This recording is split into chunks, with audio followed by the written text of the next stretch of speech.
بڑے بڑے آدمی تھے، یہ سمجھتے تھے کہ کرسی بڑی مضبوط ہے، لیکن اللہ تبارک و تعالیٰ نے فرمایا کرسی مضبوط نہیں ہے، پھانسی بہت مضبوط ہے۔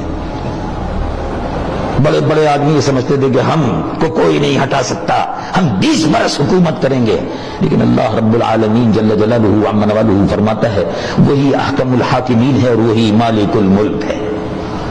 ملک کا مالک وہی ہے، جس کو چاہے عزت دے دے، جس کو چاہے ذلت دے دے۔ اس ملک میں 50 برس میں ہم نے 50 حکمرانوں کو بدلتے ہوئے آتے جاتے ہوئے اور کیڑے مکوڑوں کی طرح سے مرتے ہوئے دیکھا ہے، موجودہ حکومت کا انجام بھی یہی ہوگا انشاءاللہ۔ اللہ کی نافرمانوں کا یہی انجام بد ہوتا ہے، چنانچہ قرآن میں سورہ نور میں 28 سپارے میں ارشاد ہوتا ہے رب العالمین جل جلالہ عم نوالہ ارشاد فرماتا ہے ان الذین یحبون، جو اس بات کو پسند کرتے ہیں، جو یہ چاہتے ہیں ان تشیع الفاحشۃ،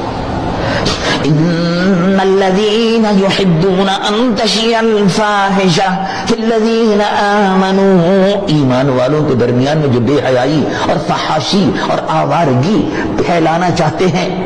اللہ رب العالمین فرماتا ہے ان کو معلوم ہونا چاہیے لہم عذاب علیم، ان کے لیے بڑا دردناک عذاب ہے۔ موجودہ حکومت مسلمانوں میں بے حیائی پھیلا رہی ہے، بدکاری اور زناکاری کو عام کر رہی ہے، ناچ اور گانے والی رنڈیوں اور کسبیوں کا طریقہ اس ملک میں رائج کر رہی ہے، اللہ کے عذاب سے بچ نہیں سکتی۔